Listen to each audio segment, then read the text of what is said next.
he never liked me. When I met this person, it was a competition to beat his friend to get to talk to me. He never liked me. It was just a game in the beginning, and it kind of got carried away. All right, y'all. So it feels like I haven't been on here in quite some time, and I've only missed like a week of story time, but I'm back today, y'all. Last week I took kind of like a little bit of hiatus. I did have some hair videos that were already scheduled, so you probably saw that notification come up for those, but I didn't go ahead and edit any vlogs or any story times last week, or even a what I eat in a week video. But I'm back today, guys, with a story time. So hopefully you guys enjoy this one. You already see what the title is, so we're gonna get into it. I had a really great trip though. I spent 72 hours in Amsterdam, and I returned on Monday. On top of that, there was daylight savings, so the time went back. So it's just been kind of like one of those chaotic type of weeks for me. But I wanted to come on here and do a nice story time for you guys today. And we're gonna go ahead and do a makeup look. I did do like this fun cut crease eye with the wig that I had on for the RPG hair video, and I randomly did it and it came out so cute. So I want to kind of recreate that in today. I did go ahead and do my brows off camera, but I actually did do it on camera, but on Instagram Live. So if you follow me on Instagram, guys, I'm starting to do like little lives. It's just fun. I feel like the platform itself, like posting wise, is just, it's not the same anymore. The algorithm works the same way as YouTube. They don't push you out, so it's just kind of like one of those places I just kind of like just do whatever I want. Like if I feel like it one day, I do. So I did go ahead and do my eyebrows on Instagram Live today, and I think I'm gonna start doing that on TikTok as well too, just because I need to diversify a little bit and do things other places. I don't know, I'm not a shy person at all anymore since I've been an influencer for years, so I kind of feel like my personality shines a lot on the lives as well too, the same way I'm talking to you guys right now and I'm chatting with you guys right now down below somewhere here. I feel like my personality is the same all the way across, so I just feel more comfortable now within the last few years just being on the platform and chit-chatting with you guys live. Like, I just love it. So if you don't follow me on Instagram, make sure you go ahead and follow me on Instagram, and also follow me on TikTok. I will be randomly going live on there and doing stuff. So I did do my brows today on there, and they came out cute. This unit, I'll leave a link down below. It's old. I kind of restyled it, recolored her, whatever. So yeah, so I talked for enough time right now, guys. Now go ahead and grab yourself a drink. I think I'm gonna make me another chai latte before I hop on here. No, I have my water. I don't need the chai latte. I just had one. So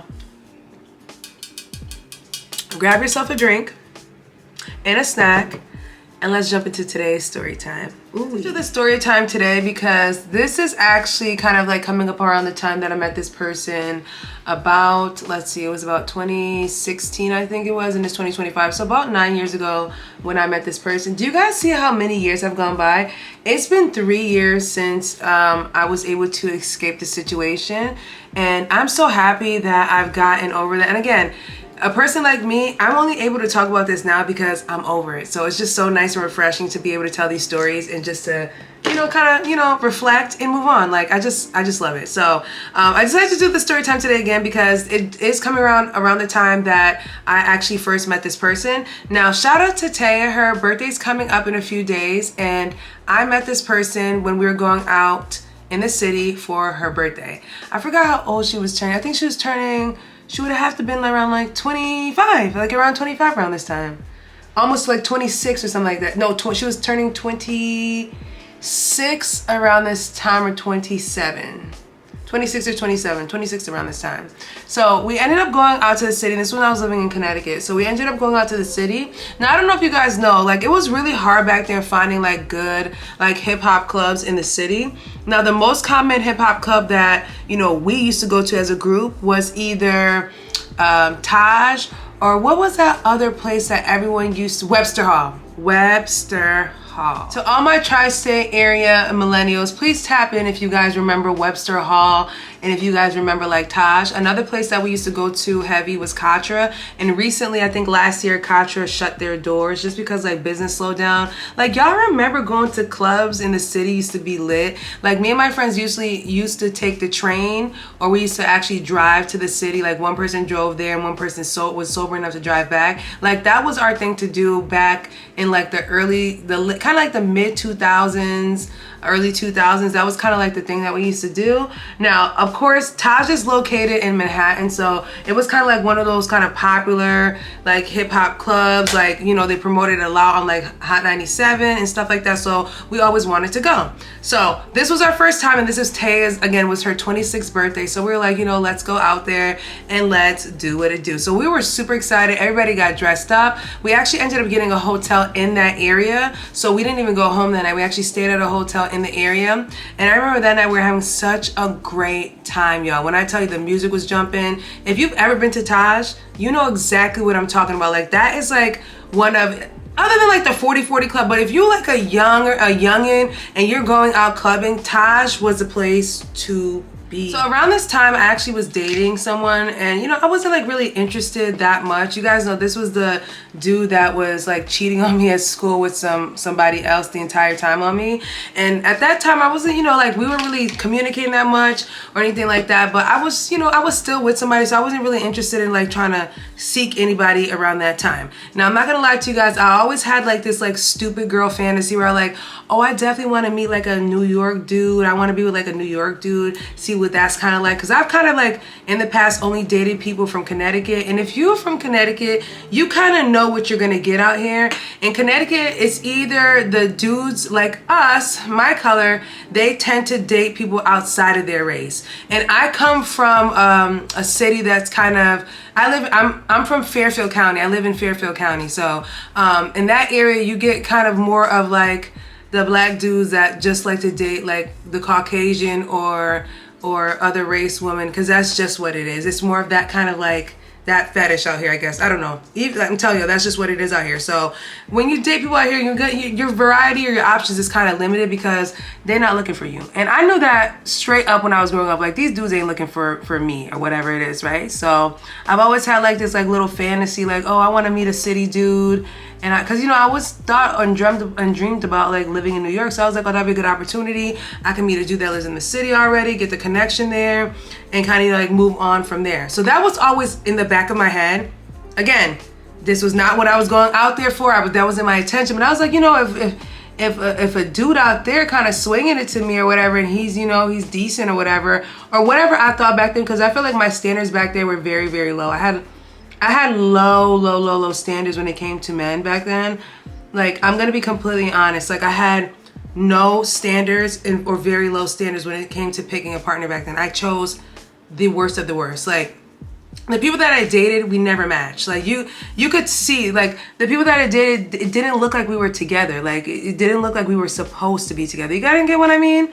Like, we just didn't go. And it's not even only about the looks. It's about like the interactions in public as well. The person knew that they were to be with me, so they would act a certain way when they're out in public with me. If y'all kind of get what I'm saying? So again, it wasn't my intention to go out there and meet anybody, but if anything popped off, I wasn't really happy with the dude I was dating anyways, because he was acting really funny with me. So if anything popped off and I liked somebody, I was gonna go for it and just test it out. So we go to this party and it's a good time or whatever. Taya ends up getting kind of like drunk, so she ends up having to go back to the hotel, and then me, Whitney, and Dan ended up staying at the club. So we got her back to the hotel, and then we ended up figuring out we'll just stay and have fun. So we ended up staying and having fun, and one thing about my group, we have different people in our group that does different things.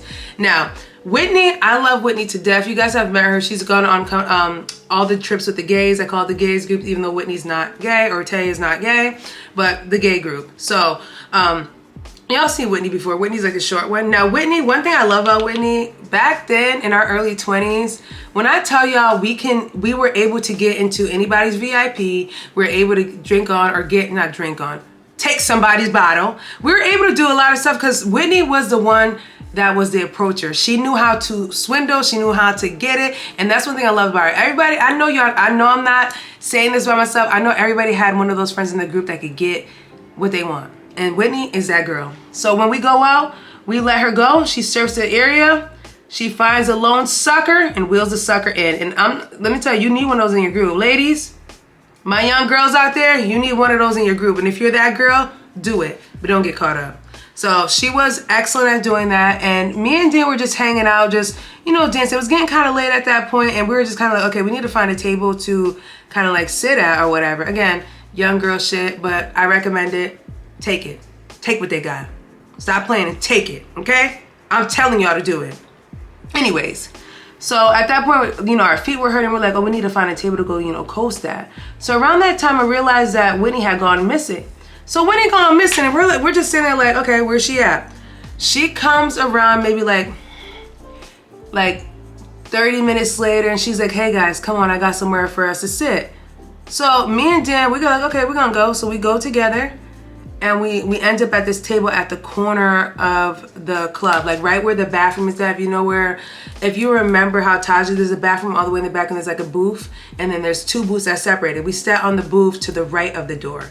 So we walk over to a table, and there's a whole bunch of fellas, not even one chick there, just a whole bunch of dudes. Now, obviously, I'm like intoxicated or whatever, like, but I could still scan the room. I could remember my surroundings like it's nothing. So I remember my surroundings, and I'm just looking around. I ain't seen nothing special at the table, but I seen that Whitney, you know, she found one of the friends, and she was kind of like getting to know the friend or whatever. So I'm like, okay, whatever. So I sit at the table, and I remember this part, because this part was brought up all the time. So as I sit at the table, I like swing my arm, and their bottle of Ciroc falls off the table. And that was kind of like the standing joke in the room, like I broke their bottle of Ciroc, but whatever. I broke it. It is what it is. So I end up, you know, getting up and start dancing because Whitney's dancing. I'm like, okay, let me go ahead and dance a little bit with these people, so, you know, we being real friendly or whatever. Not like that. You got to play the part, if y'all know what I mean. So I'm like, you know, I'm going to dance. So in the beginning, one of the guy's friends was kind of interested in me. So I was supposed to, I guess, talk to him. He was the one that was actually interested in me, and I danced with him first or whatever. You know, Kiki, he wasn't a looker at all. Not cute. But whatever. Like I said, I was there to kind of, you know, thank them a little bit, you know, do a little dance to thank them for their service or whatever, for their little bottle, whatever it was. So obviously in the beginning, he was interested in me. So I did a little dance or whatever. So the party ends, and they're like, oh, let's go to like a restaurant or a diner that was not too far from Taj. So it was like walking distance. So we just kind of like walked to that area. So as we're exiting the place, I'm standing outside. And as I'm standing outside, I noticed that everyone is like, the group of them are like slowly leaving the place. I don't even know where Dan was at this time, but I know Whitney had walked a little bit further with the guy she went. And as they're like trailing out, the dude that I was supposed to talk to still wasn't outside, but I saw this raggedy dude come outside. And this raggedy dude comes outside, and he got like a Newport in his hand, and he's smoking. So then I don't even know how the conversation erupted, but we just started having a conversation about like, you know, where we're going. Like it was more of initiation than like, oh, where are we going? So I ended up just following this dude. Now, this is my thing, and this is where the first red flag comes in with the whole situation. Not the fact that he was a dirty cigarette smoking dude, but the fact that his friend was the one that was supposed to be talking to me. He went behind his friend's back or in his friend's face and just basically stabbed him in the back to get to me. And when I tell you guys that this dude literally watched the entire time of us talking at the party, dancing with his friend at the party, all that stuff, to go behind his wall, to go blatantly in front of his face and try to talk to the girl he's talking to, right then and there I should have known. Like it was basically a competition. And when I tell you guys he was pouring it on, we ended up going to the diner, and he got his hand on my like thigh and stuff like that, and I'm just kind of like, okay. And when I tell you guys, this dude, when I tell y'all love bombing to the 100th degree, when I tell y'all love bombing to the 100th degree, and love bombing just off the strength, I met this dude just now, and he's like talking to me very sweet, talking to me all nice and stuff like that. And again, that was the first and last time I've ever experienced that with that dude, was the first day that I met that dude at the club, baby. Yes, he was pouring it on, pouring it on, pouring it on. And I felt really bad because his friend was actually sitting across the table, and you could just see the anger in his face. Like he was so angry. And I mean, like I don't think he was angry at me. I think he was more angry at him. Like, why would you do that? Again, that's a huge red flag. Like you don't even care about your man's, like your man was interested in me, and you saw that, and you still went behind his back and tried to talk to me. And the thing about that, you know, after evaluating a couple years, I realized it was just a competition for him. He never, again, I always mention this to you guys, he never liked me. When I met this person, it was a competition to beat his friend to get to talk to me. He never liked me. It was just a game in the beginning, and it kind of got carried away. That's just basically how we met. Like, Dead serious. Again, it takes time for you to actually reevaluate things and see things for what they were, but that's exactly what it was. He had no intentions of really liking me or wanting to be with me. It was literally all a competition between him and his guy friend that night to see who can get me. And again, me being this stupid girl, like, oh, like he's trying to, and mind you, he wasn't even cute. And again, I was drunk, and I was drunk. I didn't really, you know, recognize or see anything. But I did kind of remember a couple of things that I noticed in the beginning that I had to cross-check the second time that I met him, because obviously he was pouring on a lot of stuff. So therefore, I'm looking like, oh, you know, he's interested in me. And again, I was just a stupid girl back then. I just didn't like me thinking like, oh, I want to date a city guy. Like I want to meet like a guy that lives in the city. I want to be like one of those girls that live in the city, finds a boyfriend in the city. And the entire time I'm thinking I'm picking the champ of the city, but I'm picking the loser of the city. So he completely swindled my stupid mind. Like I was just completely stupid. Like I'm thinking I'm about to move to the city. I'm about to be with this city dude and he's about to show me the ropes of New York. I'm going to tell you guys, the 6 years that I was with this dude living out there, I didn't learn anything from him. I had to teach myself and learn myself. I didn't get any, he wasn't that dude. He portrayed himself as that dude when I first met him, but he didn't know anything. Like I know how to get around New York more than he does. He doesn't even know the streets, and he's lived there his entire life, which is crazy AF.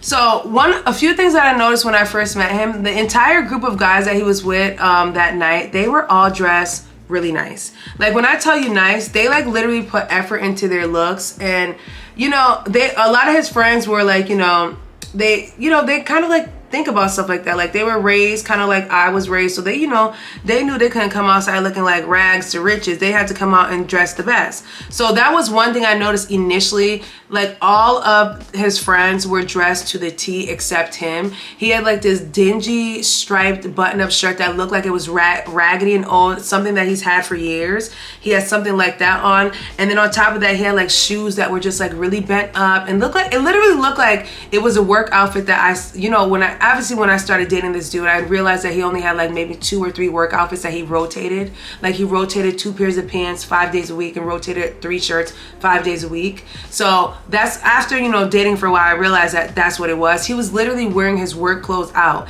and trying to kind of swindle it to make it look nice. But you can kind of see like it was dingy and dirty and old. But again, I was inebriated that night, and I just kind of looked past stuff like that because like I'm not going to judge somebody based on what they got on. And I've never been that person. And I guess, sometimes that'll bite you in the ass, but then sometimes it's kind of just being human. You're not going to judge a book by its cover, right? And I would never want anyone to judge me, just by my appearance either, right? So I give grace in that sense. Another thing that I noticed about him is that I saw a lot of skin. Like he wore a hat, but I saw a lot of skin. Usually like when a dude wears a hat, you'll see like a little bit of a hairline right here, a little dip right here, a little curvature, but all I was seeing was just like hard head skin right here. So it was kind of throwing me off. I'm like, does he have like an egg head? Like what is it ordeal with his head? Because like I can't really see what his hairline looks like. I don't know like what his head shape is kind of throwing me off right now. Like I don't know what's underneath there because he was wearing hats constantly. And even like a little bit into the relationship, or like so quote unquote relationship that I thought it was, because again, it was never a relationship, it was just a competition.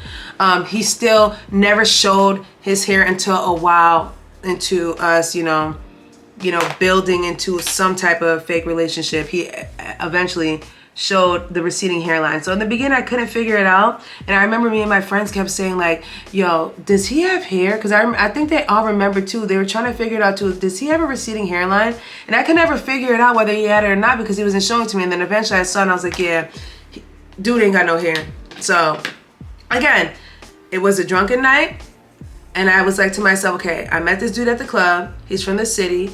Let me see what it is. Those 2 things alone, I took those 2 things and ran with it and didn't really evaluate it the way I should because, bitch, what are you talking about? Those things alone aren't going to be reasons why you need to talk to this guy or you need to still be communicating with this guy. But again, me being the person that I am, those were 2 things that I was like, oh, I need to meet a guy in the city. I need to see what it's like. So I said, you know what, I'm gonna go for it. And yeah, he was texting me every single day. He was calling me at night. And this lasted for a while. And then of course, like all narcissists do, or all, you know, very toxic manipulative people do, they drop you completely. So of course he was texting me and calling me for a long time, and we hadn't met up at all at this point. So he was texting me, calling me, and you know, we hadn't set up a date, but then we're like, you know, we need to, you know, meet up one time, let's go hang out. So he stopped talking to me for a little bit of time, and then all of a sudden he just showed up out of nowhere. And again, they do this constantly. But one thing that I didn't do, which I'm really proud of myself, and it didn't work anyways, is that when I noticed that he wasn't texting me back, I stopped contacting him.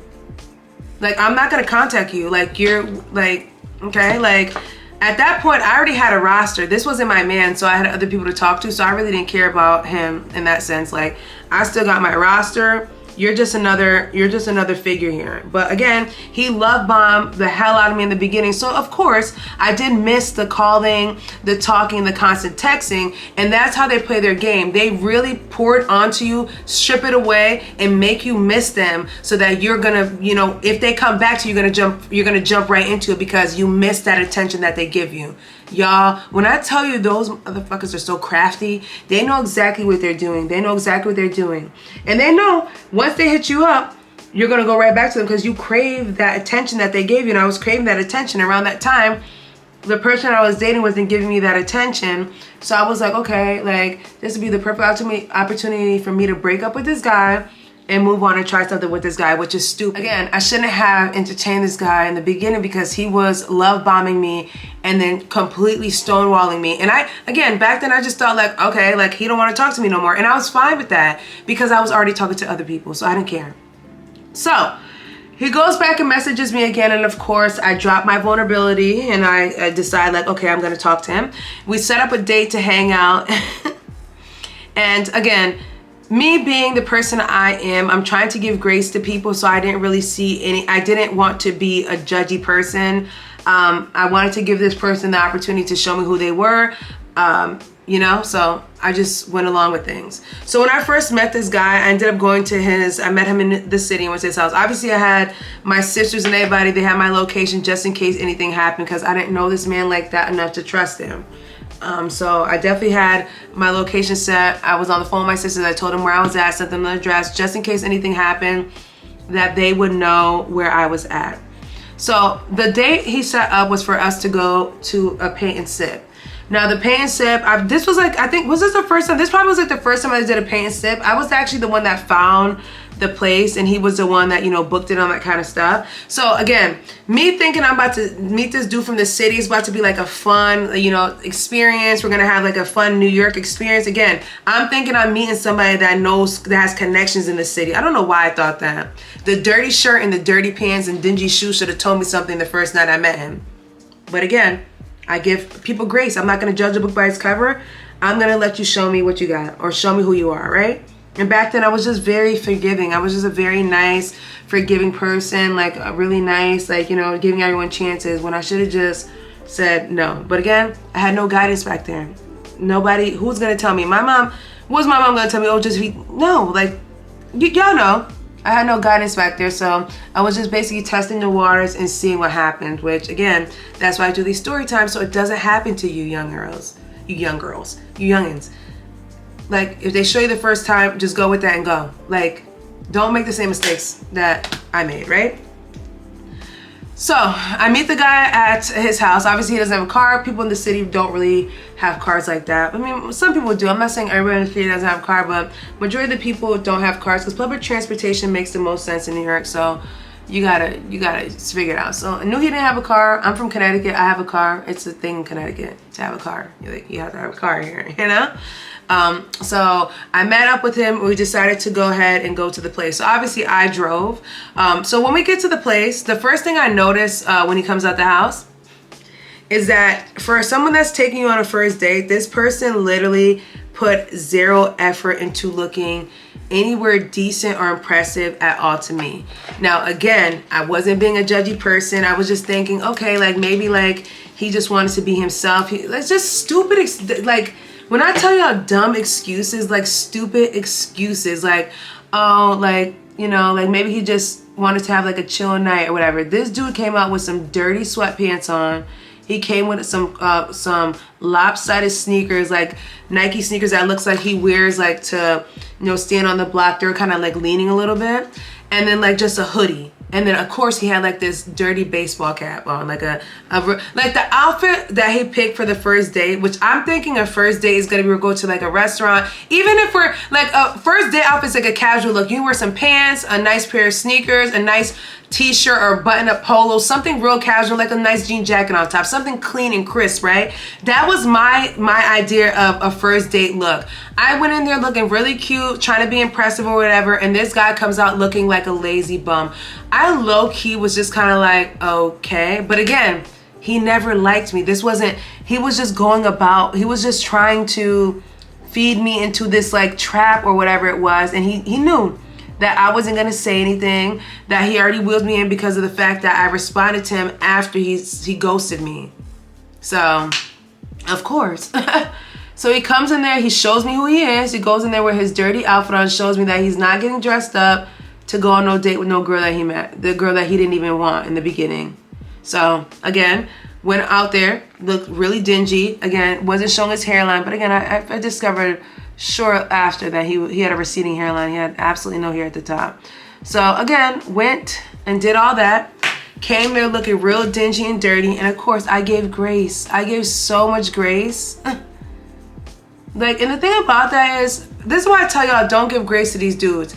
Because if it was the opposite and we showed up looking a mess, a dude would tell us immediately like, yeah, it's not gonna work. And back then I was such a punk and I didn't say stuff like that. And I wish I spoke up for myself before. Because like, ain't no way that you're stepping to me looking dirty and crummy like that. Like, we're not going out together. Like, he put zero effort into impressing me. And when I tell you guys, like zero effort, he put more effort into putting on an outfit to go stand outside on the block with bums than he did to go out on a date with me. That's how serious this man was about me. He really did not care. It's so crazy now how I actually look at this and analyze it now that I'm out of the situation. I even had a conversation with my therapist about this because I couldn't understand what it was. But I feel like because I was never intentionally supposed to be with this man again, I tell you, it was just a competition between him and his friend. It went a little further than it was going because I exposed myself way too much in the beginning. I was too giving in the beginning. I was too comfortable like giving handouts out to this guy. So the competition ended up being a cash cow for him because I ended up being someone that he could benefit off of, if you kind of get what I mean. So of course, once I started overexposing myself, like I told you guys before, like, you know, helping him out, Western Unioning him money and stuff like that, like $50, $20, like when he asked for it, the relationship started turning into more of a beneficial relationship for him. And again, like I said, he never liked me. He had no intentions with me. Obviously, if you're with somebody for a long time, you'll build some type of love for the person. But I don't think that this guy actually really like loved me like that. He just loved the things that I could do for him. Again, I was really dumb back then, and I didn't have the insight that I have now because I didn't have boundaries. And again, in the very beginning, he love bombed me and then ghosted me, which should have been the first red flag, and that should have stopped talking to me immediately. And this was even before he stole the $20 from my glove compartment and lied about it. So this is like, this story time right here is from the very beginning. This guy showed himself up from the very beginning. He would put no effort into going out on a date with me. He didn't think it was necessary to try to impress me because he thought that he got me. And again, I feel like subconsciously, these types of entities, they know exactly what they're doing because they've done it to somebody else. Again, I told you guys in the beginning, he always complained about how the ex-girlfriend would say that the reason why they broke up was because he didn't know how to love. And I couldn't read that message. And even after the years, I just still tried to figure out what he meant. But when I started getting into the real dire issues with this guy, I started to realize exactly what the ex-girlfriend was saying. He does not know how to love at all. And his entire game is to receive stuff, use and abuse people for the things that he wants because he hates himself.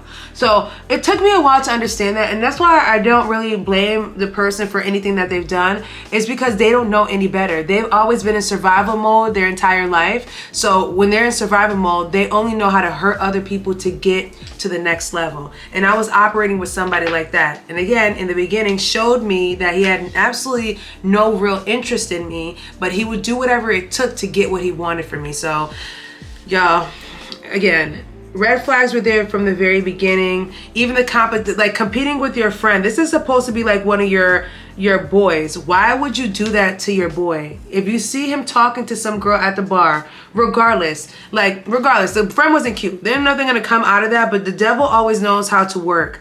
The devil said, no, we're gonna give her this, and we're gonna punish her for whatever karma I needed around that time. But y'all, like, you really can't make this stuff up. And again, I was never the love interest. He never ever liked me. He just liked what I could do for him. And as long as it was beneficial enough and I was still giving into it and still helping the person out, that's when the person realized that I need to fake it with this girl till I make it so that I can get what I want from her. Of course, I started picking up to what he was trying to do. So y'all know I cut all access to all my goods because you're not about to play in my face. You know me? Why am I looking like Rudolph the Red-Nosed Reindeer right here? Like this blush that I got from Juvia's Place, baby, it's very pigmented. You're gonna have to really mix some of your foundation powder into this because once you put it on, it's very, very pigmented. And this is the palette number 3, volume 3 from Juvia's Place. But it's gorgeous. Really, really pretty. Like, I think the eyes came out really cute, guys. What do you guys think? I think the eyes, they gave like the look that I was going for. I feel like I have to add like a little tear duct in here. But this is giving what I thought I was gonna give.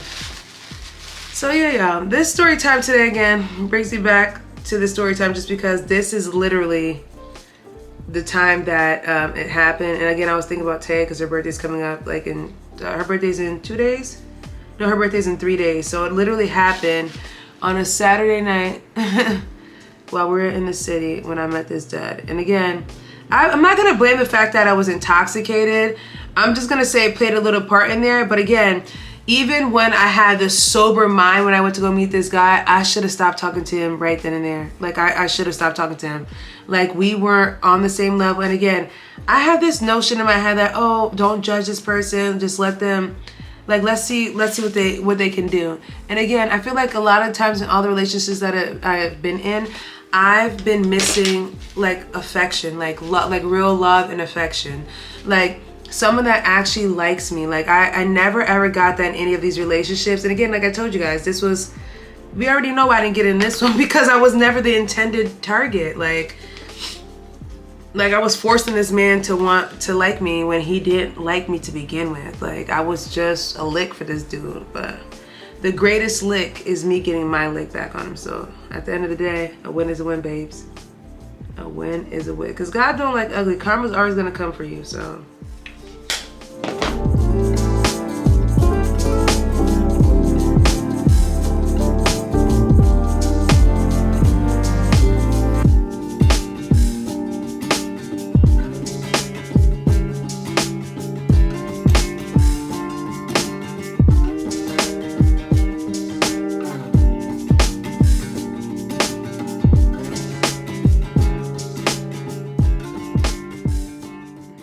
alright, y'all, so this is the finished look. You guys already know what it is. I don't feel like this cut crease came out the way I did it in the RPG hair video, but it's still giving a little something. I try to do shadows here and there. Y'all know I'm not like a real big shadow girl, but I feel like this is definitely gorgeous. Again, the Juvia's Place palette, the Blush Rouge in volume 3, absolutely gorgeous, guys. This is a really nice blush set. I got it from Ulta. I'll leave a link down below. Again, when you first put it on, it's definitely very powerful, but you just have to use your foundation powder and kind of blend it all in, make it like really nice and smooth. The hair, gorgeous, as you guys can tell. Hopefully this story time sits well with some of you guys. Again, I want you guys to be mindful when inviting certain people into your lives and certain entities into your life, because some people come into your life with different intentions than you. And again, I was a little bit of a dummy back then, very young, naive, and just kind of allowing things to pan out. And again, I always remind you guys, when people show you who they are the first time, just believe it. Stop making excuses. I made a lot of excuses for this person and just tried to, like, I guess, love the person through it, which is not my responsibility. At this big age, at any age, past 21 years old, past living at your parents' house and being a teenager, it is everyone's individual responsibility to behave and act like an adult. It's not your job to raise a grown man. It's not your job to cater to a grown man and be mistreated. So hopefully this video, you know, gave you guys a little bit of food for thought. Go ahead and leave your comments down below if you have a little bit of a similar situation. Again, we live and we learn and we don't judge, right guys? So hope you guys enjoy this one, and I will catch you guys in a later one.